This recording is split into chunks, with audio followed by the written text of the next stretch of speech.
time, and then it would come out with your interaction. Okay, so for the most part, when you have a very good bond and a good relationship with your children, then I don't think it gets to the point that you're just going to be a standoffer. Because you'd have had a relationship, you'd have been talking about it, you'd have been hearing the direction they're going, they would have introduced this individual to you, and you would have had that period of time when you're able to watch them and allow them. I have had the experience, that's why I'm speaking like this, right? I have had it, right? So I'm speaking against the fact that, let me talk about my own daughter. So we had that bond. Yes. So I knew she was saying she wanted to have a husband just like her daddy. Because she watched him, how he cared, how he helped, how he loved, and all of that. And she always said, I'd love to have a husband like her daddy. So her eyes were out, not looking for a husband, but there came somebody who she saw these qualities coming out, great qualities, right? And it became very easy. He was respectful, responsible, and smart. So he formed a friendship with us too. Right. Yeah. Yes. So it was it would have been difficult, even if he didn't have the qualities, to really let go of him, because how he integrated, how he cared, how he loved us, how he respected and came to us, even when he was gonna be taking. This is modern days, right? Is it modern days? It's still modern days. Okay. Yes, this is modern times I'm talking about, where he would have invited her to go out, and they would come to see. I mean, she's a nurse. Yeah. She's a responsible adult, right? And he would come to seek permission to go out. Okay. Yes. And then of course, we had time frame, and he would actually say, I am going to make sure she comes back at that time. And it happened, and he said he made sure. Afterwards, he said, I watched that, and he ensured that she was back by the 9 o'clock, we said. So Dwayne, I'm curious. I'm curious as to, again, as a man, I may not have that feeling that we talk about that is in women.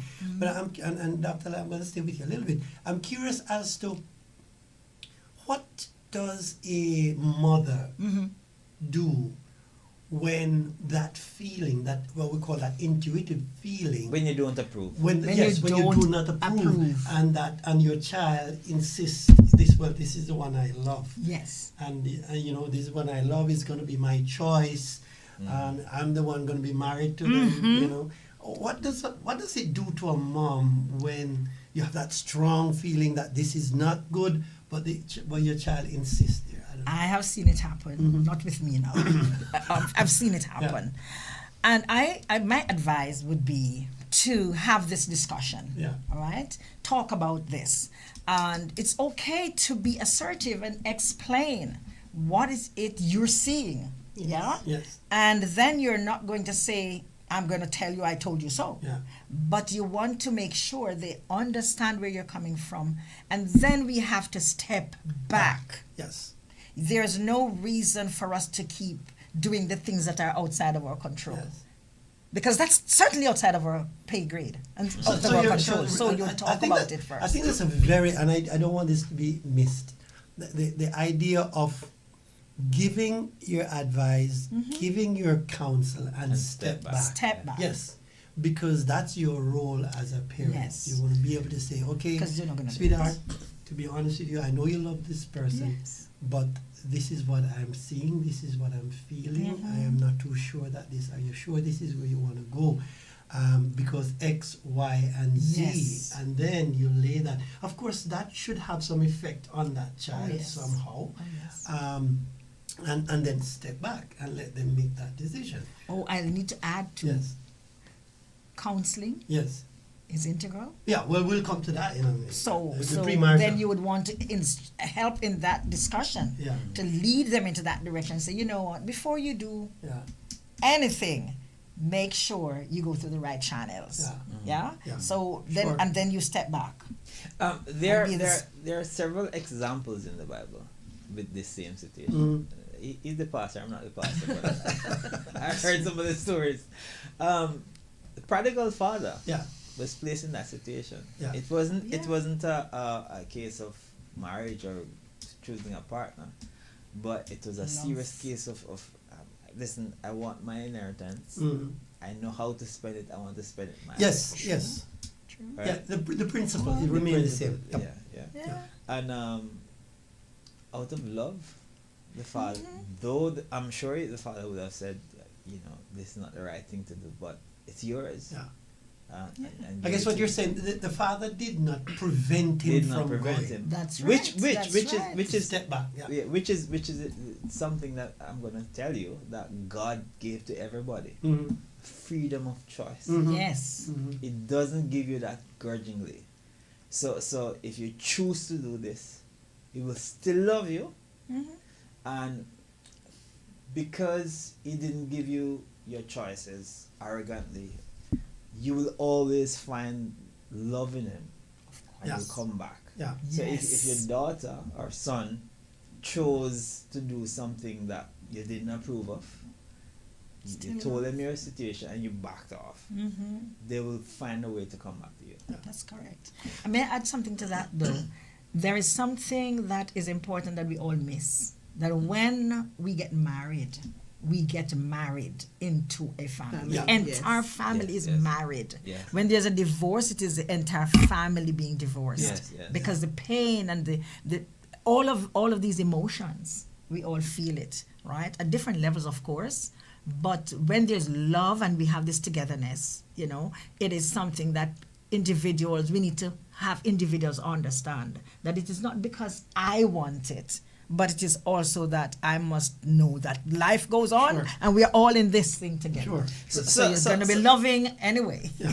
So there might be a young person listening who has a different perspective, Yes. right?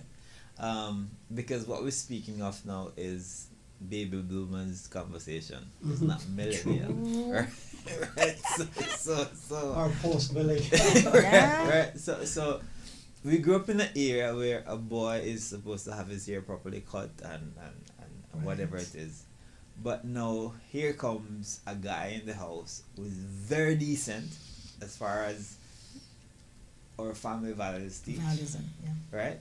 But his image is not what is representative of. It's not stereotypical of what our family, the images. Yes. Now dad and mom can't see this because they're not accustomed to seeing boys in earring. They're not accustomed to see decent boys with the hair flat or whatever, right?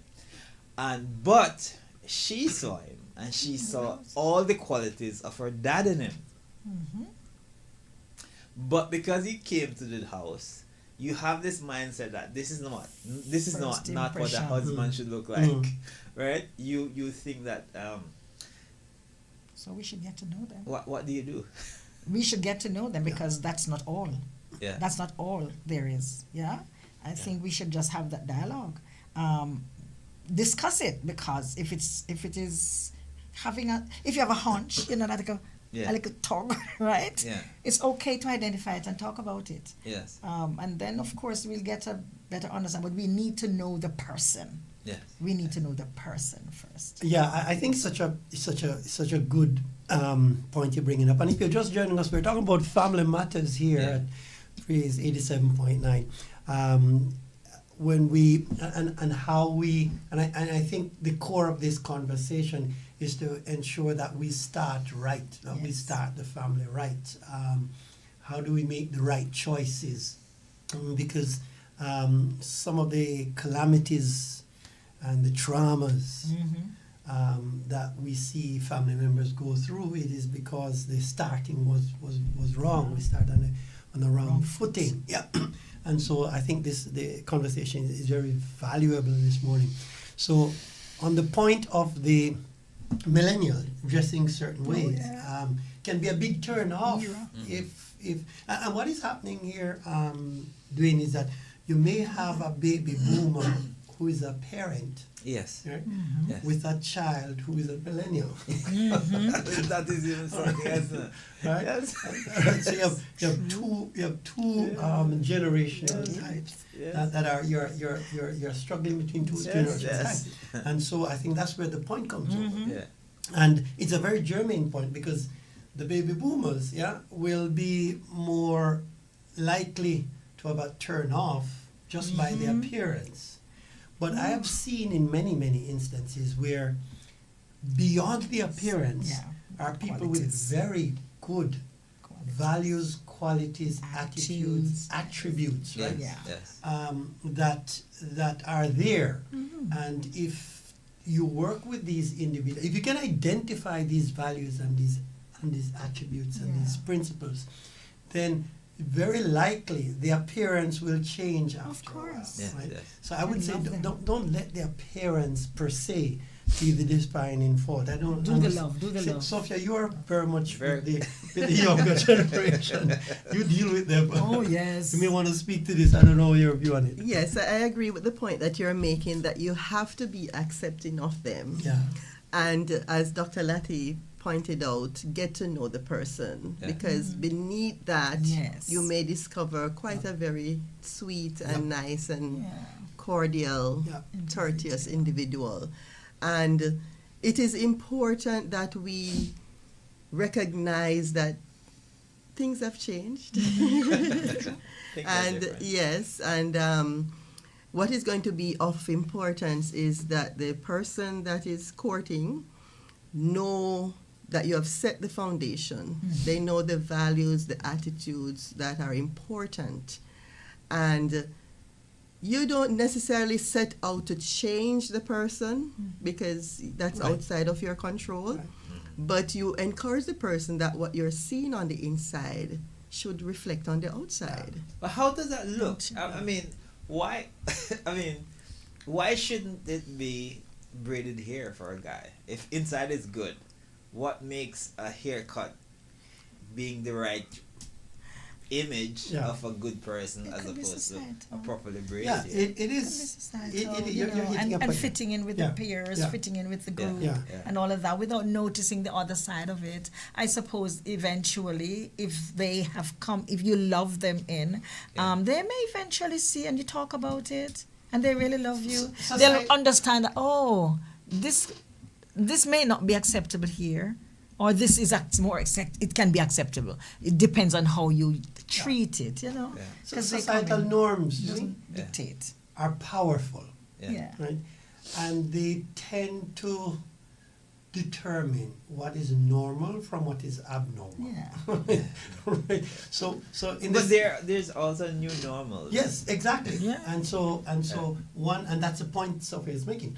When there are new normals, right? They don't come overnight. So one becomes very apprehensive when you run up into a change. Yes. But then time allows for that. We see the same thing in church, right? Yes. Let's apply the same principle in church. So somebody walks off the road, dressing, you name it, how they dress. They give their heart to the Lord. Yeah, that will change. But the dressing does not change immediately, right? The heart begins to change, and as over a time, you know, the little song said, "The things of this world grow strangely dim in light of His glory and grace." Hoping it doesn't take too long. Right, transformation takes place over And it a takes time. time, Yes, and the person changes lifestyle, changes dress code, changes everything. Yeah. And I think the same principle applied in Relationship. terms of relationship. That as we are working with one generation compared to another generation, these are some of the intergenerational conflicts that we see in families and in relationships and in society. Joan said just- something very important. Yeah. She said, when you get married, you're getting married into a family. Yes. And when, as a guy or a girl, when you get a part of the family, when you get to be a part of the family, you start to admire your parents-in-law, right? And you tend, when you love someone, you tend to want to please them.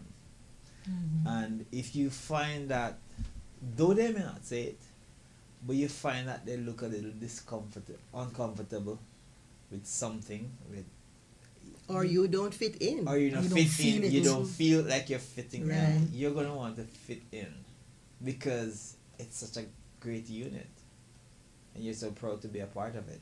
Mhm. So if you look really odd, Yeah. you might just Yeah. feel like, and belong. it's not a right or wrong. Yeah. It's just that Right. you want to fit in. Yeah. Sense of belonging. Yeah. So you might get married to a girl who has locks, and when you realize her parents have of locks as well, you find yourself start growing your hair. Automatically. Yeah, changes Fit in, occur. fit in, Cha- fit in. changes To occur. fit in, yeah. Yeah, and how we accept the changes, or how we reject them. Yes. That's critical to determine the level of happiness in the Yes. relationship. Yes. I think this is a very, very crucial topic we're dealing Yes. with, Yeah. especially when, from a pastor's point of view, I'm not a pastor, Yeah. Yes. and how religion can or Dictate. it's an opposite what we're saying now. Yeah. Yes. Seem to go contrary Yeah. Yeah. to what pastor would say Yeah. in the pulpit. Yeah. Am I correct? Am I correct? In terms of in talking about light and darkness, especially if it's biblical and all of that, if there are rules and regulations based on the word, then it's going to have a different slant to it. I'm talking about, let us say, when we talk about like light and darkness and all of that, and looking deeper into qualities, and if the person does not espouse, embrace your beliefs and so on. Right. So that's a different kind of Okay. Yes, thing yes, we talk. I yes, want to bring it up because Yes. I don't want it to be misunderstood. you know, but the biblical That's- term of unequally yoked and Yes. Right, so I right. don't want Okay. it to be thought that we are saying anything different, No. but we are saying that we must embrace and love and understand and integrate and actually have this Sure. dialogue, okay? And we are not able to change a person Yeah. because it's outside of my league, outside of my control, and they can only do what is within their control, and we can do what is within our control. Yeah. So the concept of the unequally yoked, it is, a lot of people quote that text, but it is they tend to leave up the part that says Unbelievers. with unbelievers. Yes, correct. Right. It's unequally yoked with unbelievers, which is different from the point that we're making. The point that we're making here is the ability to see beyond Yes. what is in front of you, the physical Yes. demonstration. Judge of the not. dress. Yes. Yes. And look at the Yes. values. What are the values that the person Yes. has? What are the key? And if there's anybody listening out there, and Yes. you're talking about choosing a life partner, that's a decision you have to take your time with. Yes, Right? yes. It's a decision and I think one of the reasons we have so many failed relationships Mm-hmm. is because people have not done their homework when it comes to choosing a life partner. Yes. They're driven by the feeling of love and passion and Mm-hmm. excitement. And that's going to die out. That's going to evaporate down Yeah. the road, right? You really have to take the time and do your homework and do your assignment and do your background check and do your research and do your due diligence. Mhm. Yes? Yes. Because you're not just opening your house to somebody, right? You're opening your life, you're opening your heart, you're opening your future. Yes. Your whole future depends on this person that you're saying I do to. Yes, right? yes. The quality of life you will live down the road depends on who you're saying your I do to. Yes. So if there's anybody that you need to run a background check, a FBI check, I don't care, whatever check you have to do leave no stone unturned before you say I do, because your entire life depends on that. And Yes. so that's what we're saying. Look for the principles. What are the Yes. core principles that this person has? Look for their values. And are they standing, living by their values? Or is their values just for convenience? When it is convenience, then you put Yeah. out value. When it's not convenient, then you discard value. Are they consistent in the values that they have? All right? Those are core stuff, because those are green lights that you look for to determine, Yes. is this person reliable? Can I trust this person? Is the person going to be there tomorrow? Or are they just opportunists? Yes. That's right. Yeah, are they really opportunists? Do they see an Yes, opportunity and they're see? cashing into an Mhm. opportunity? You Yeah. really want to expand that. You want to examine. Some people say, well, I meet a guy and we didn't bother going to the history. Let bygones be bygones. That's the worst possible thing we could ever Yes. possibly do. Yes. Right? No, don't let bygones be Yes. bygones because you're marrying into the bygones. Yeah. Right? Because what they are today, they are products of the bygones. Yeah. Yeah. And That's- plus, Yeah, go ahead. I just want to add that you want to look at the quality of relationships Yeah. that this person has. Yes. Yes. So that is why it's so important to get to know the family. Yes. You know, when you're in that Really coming from. mode of finding a life partner, Mm-hmm. you have to get to know the family. If there's a delay in that, then that's a red flag. Mm-hmm. Because you want to see what's the quality of relationship with the mother, the father, the siblings. Yes. All of that is going to give you an idea of how they relate. How it's You're going to check on the communication if they don't want to talk about certain things. That might be a red flag. Yes, yes. And there was something that I was going to say. That's a great point, Go ahead. though. About how compatible Yes. are they? What's going to happen? Yes, there's this love going on now. For whatever reason, what happens later on, especially if one person, we're not saying we're marrying you because you're educated or not educated. But what happens when you have to go in a social group? Can this person represent you? Can this person, open their mouth to speak at all?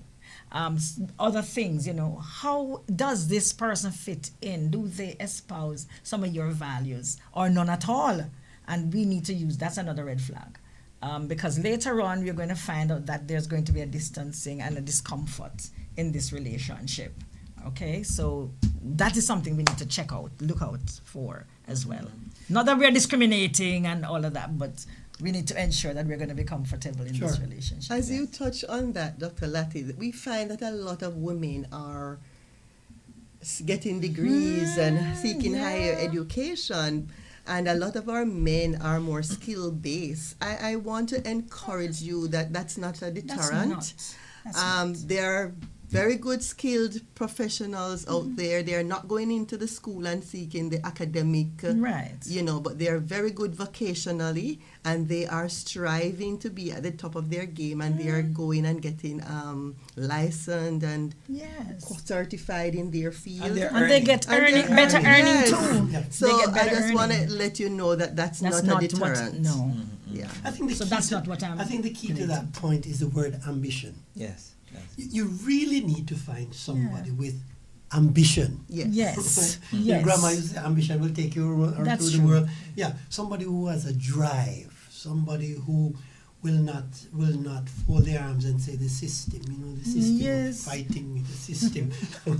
I can't reach anywhere because of the system. Yes. No. And dependent. Yes, somebody who has a drive, somebody who has ambition, somebody who is not going to sit back Yes. and allow you to be the one to work and they to be the one everything. to receive. So it is when you're choosing life, and if you're just joining us, we're talking about family matters here, and starting on this first show, and we're starting at the beginning in terms of what our family looks like and how can we have a safe, happy family, and that has to do with who you choose, how you start that process. And if you start the process badly, it is likely to end up badly. And so we need time to do the research, to do the examination Yes. of the person that we are going to say I do to. So you're saying then that a red flag Yep. is if this individual is wholly and solely dependent, let us say male, female now. Yeah. This man then is just so totally dependent on the female Yeah. and also always asking for handout. Yeah. Huh? And saying, okay, there's a reason because I don't have a job or I don't have a skill or something. So you have to all the time watch that. I think that's a big red flag. Has nothing to be brought to the table at all. Can Yeah? I play the At devil's anything. advocate? Sure. And I think the flip of to that is also essential. I think as women we need to not become independent of, but support. Yes. It's a team effort, and so you should contribute as well. Well, can I play the devil? Yes. Right now, Thou art the devil. if the woman is coming into the mix to take care of the home, take care of the children, and not going out to earn, that's also fine. That's great. Yeah. Yeah. It depends on what you decide So- for the model Yeah. for your That family. is the point. Yes, it just has to be a consensus. It has to. correct. That's right. Not enforced. It's not Okay. enforced, not Yeah. enforced. Must be mutual agreement. Because that's a very valid point, that it has to be a mutual agreement. Yes. that this is what we'll do. Some women would like that. Some women, no, that's not for Yeah. me. And so it would have to be upon a mutual agreement Yes. and mutual consent. That's the biblical model. We have moved away from that. But I know, time. yes, yeah. I know women would still want to feel that they are contributing, because Yeah. even they're at home. Some women at home looking after the kids and looking after the home and taking care of the meals. That's hard work. And Excessive. that's a lot of hard work, yes. Okay. And some women Very feel much. that's my contribution, I'm doing Yes. my best. Yes. Others feel no, that's not for me. And so a mutual consent on this matter is very critical. And therefore, support has to be there. That's Yes. If correct. she's at home taking care, Yeah. there has to be support, Yes. and of financially. Yes. Otherwise, I was she just does not about to have to say- go and ask, I need to buy a, Yeah. may I have? So one of these Can't do mornings, that. we will look at how we deal with finance in the Yeah. home and take care of those needs. There's So many things coming out. Yeah, there's so many things coming out there. But we there are so many topics that we'll be exploring as it relates to family, because family is the issues are in Not family. only ones. Wide. We have a caller coming sure, in. sure, Let's sure. go. Good morning, caller. Good morning. Morning to the Good morning. Good morning. I forgot it, so I couldn't call before. But I just want to say here that a point was made on the values in the family. I just want to say that the family on a whole, mom, dad, child, is being watched long before being approached. So if I use my family, for example, we are known, we are watched. Somebody has an eye out for my daughter, we are watched. They know what we stand for before they even approach my daughter. So they already know that Auntie Judith is so and so, and will pray them up or will this. So they are coming with an idea already of the family that they're getting into. They basically know. The next thing is we are to, as Christian mothers especially, to begin from birth to train our children to first of all have a godly relationship, how to be sociable, how to be godly, and then to have discernment with to train our children. When we read the Spirit of Prophecy, Ellen White tells us in Adventist home how we are to prepare, especially our girls, for a relationship. And I also want to say, from birth, you are to pray for a godly friend for your child from birth. We don't know how long they will live, but you are to agonize with God. Tell God, command God that, listen, I need a godly spouse for my daughter. I need somebody who will love you so much that this love will spill over to my daughter. Then if we get all of that right, for me, I believe we don't have anything to worry about. God should be the center of. Sometimes we look for some frivolous things in a person and look for some things that we get. But our heavenly journey burn us. So I think if we put Christ first, make him the center, so our children will get godly spouse, not because sometimes they know how to choose, but because there's a praying person behind all of this. So from day one, they come home with somebody, God will already show you, I don't choose you. Who is out in the field?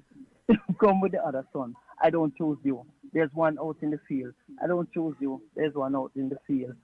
God will direct when we go to him in prayer about the person that our sons and our daughters is going to get married. So that's my belief. Thanks for hearing me. Thank you, Kola. He has put a smile on my face. As she spoke a while ago, Dwayne, something came to my mind with regards to God in the picture. Yes. Right. So for many Christians, our understanding of God and the teachings of the Bible guide what we eat and what we don't eat. Yeah. Guide how we dress. Yeah. Right? How we dress, how we eat, what we do, what we Mannerism. don't do. Yeah. These are guided by the God factor. Let me call it that. But when it comes to our dating, With let me just remind our callers our listeners of the number at 945-9029.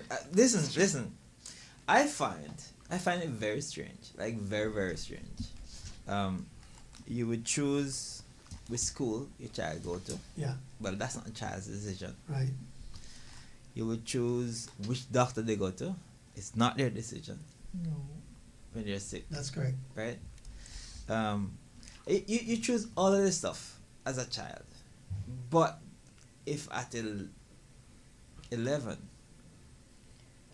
a child decides that they want to get baptized or whatever, no, let them wait until they get older. Yeah. Let it be their choice. I'm not sure if that's the right thing to do. Yeah. I think if you know what's good for your child, whether it's getting baptized or not getting baptized, right?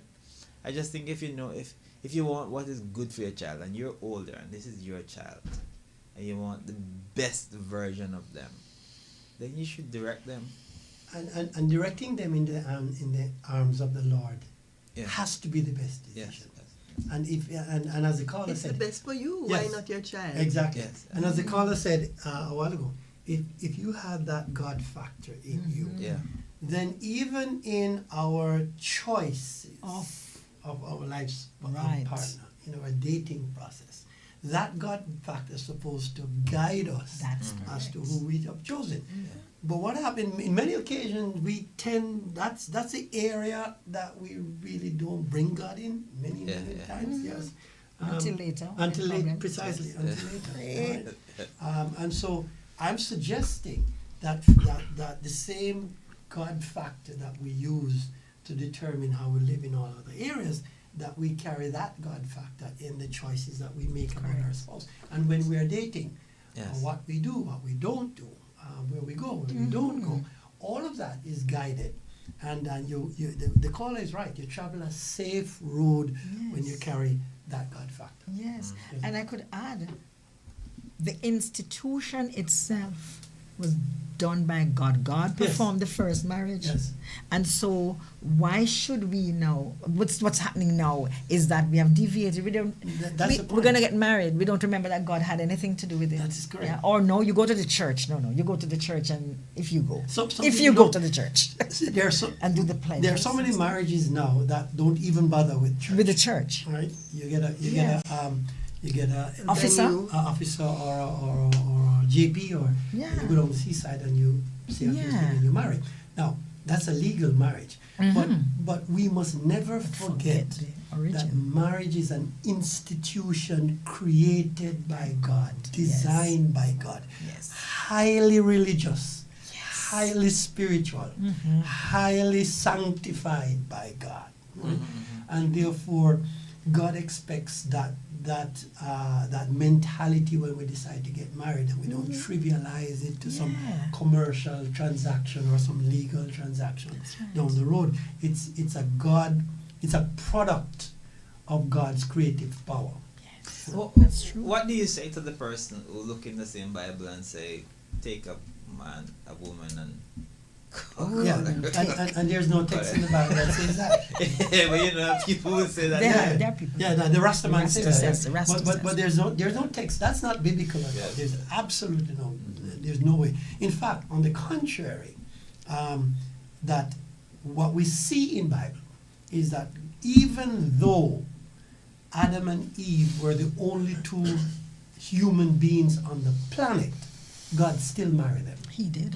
Right? Even though there was nobody else.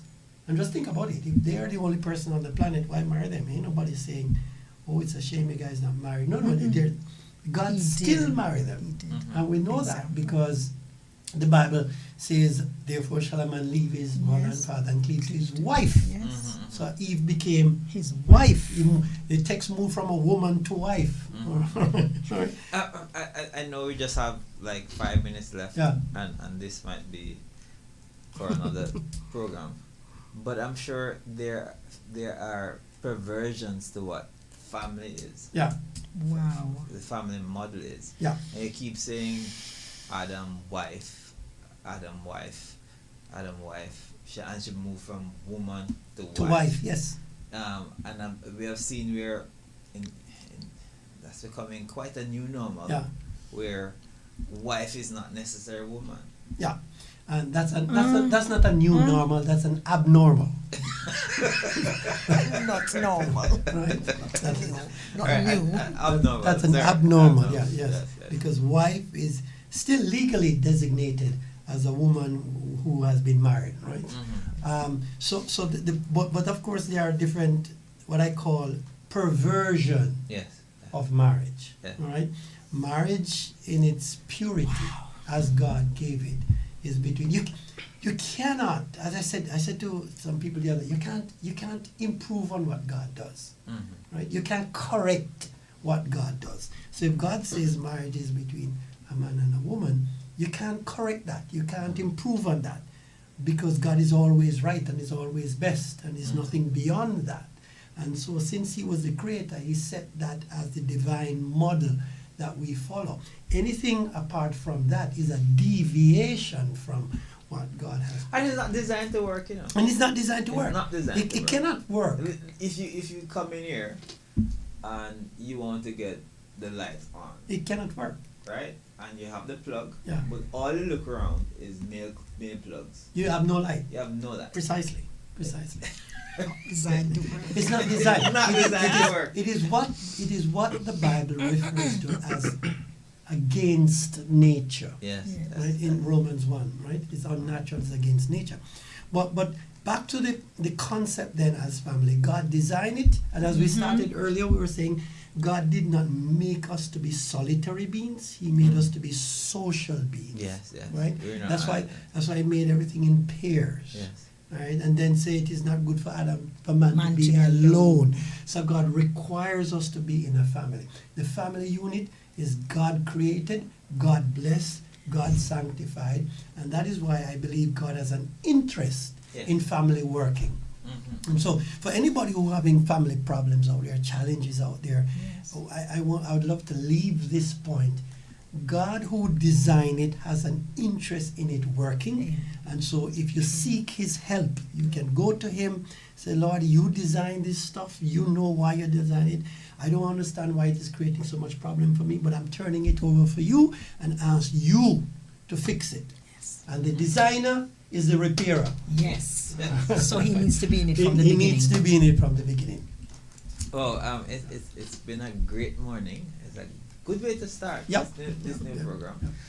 It's gonna get a lot more interesting as we dive into the more intricate matters of the family. As a result, next Thursday morning, Yes. we would like to go a little deeper in choosing our partners. What do we look for in a more detailed thing? Some of the signs you look for, some of the red flags that are there. So many people so many folks will come in marriage therapy and say, I didn't see this. How is it I didn't see this? So we want to kind of give some tips, some ideas. Checklist? Some checklists, yes. Let's go through to say, hey, red flags or green lights, right? Put you on notice. That's for next week, Thursday morning, live right here. Because you know there are persons who would have chosen their spouse Yes. for a photo. Yeah, Oh, Lord. yeah. She looks so good beside me, Yeah. and that makes her the wife until you realize that you won't get that image 10 years on the road. That's correct. That's correct. The color fades. The color fades. Yes. Grave mark. Yeah. Your sense. Miss Nurse, Dr. Lati. Dr. Which one is Lati. okay? Yeah. Is there any final words for this one? Well, my final word is that we just need to take care of ourselves and the institution God gives us. Yeah. God gave us, which we still have. Yeah. And that we need to be mindful that we are beings made by God, and all the things that will happen to us because of what goes on in our society, in the world, in our communities, can be taken care of. And we just need to be aware and alert and seek the help, because help is available all the time. So we need to seek help. Don't sit Right. back and suffer Right. in silence, right? Or think that, okay, it's the end of the world. We just need to ensure that we know where to find help. And I'm saying that the Institute for Essential Care provides that assistance, all right, overall, mental health, you name it. So that is what I would say is my final word. Sophia? Yes, I just want to add to what Dr. Lati said, that sometimes we have challenges with our children as a result of the challenges in the family. And so that's where I come in. We do a peer social skills group that helps them to navigate these nuances. And we also have support for the parents as well. So check us out. Come see us. Doctor? Right, thank you so much. It was a real pleasure being with you. We hope that the program this morning had stir some interest and be of help. At the Institute for Essential Care, our website is caymanessentialcare.com. That's caymanessentialcare.com. If you are having any challenges with regards to family, with regards to children, Mental health parenting, mental health issues, feel free to let us know. Go online and book yourself a session. We'll be Needing an happy. assessment? Yes, we'll be happy to work with you. We'll see you next week, Thursday morning at 8 o'clock. 8 o'clock right here. We go back, deep diving. The checklist. The checklist. Let's see. Yeah, did I overlook some of these signs, or what are the things that I look for in finding the right spouse? Yeah. And if you can't get all 10, how much you settle for? Oh, If you can't find all of it, yes. the What is checklist. it for? Yeah. How? And what are non-negotiables? Yes. Wow. This has brought us to the end of Right Start for this Thursday morning. Be sure to join us again tomorrow as we do it all over. You have a good and godly day. Thank you, gentlemen. Ladies Thank you and for gentlemen. having us. Thank you. Are you looking for real talk on love, marriage, parenting, and relationships? Join us every Thursday morning at 8 a.m. for Family Matters, a brand new show on Praise 87.9 FM. Hosted by Dwayne Uter, alongside Dr. Cheyenne O'Connor, a licensed clinical psychologist and relationship expert. We'll tackle the real issues that families face. Straight talk, expert advice, and live call-ins. Got questions?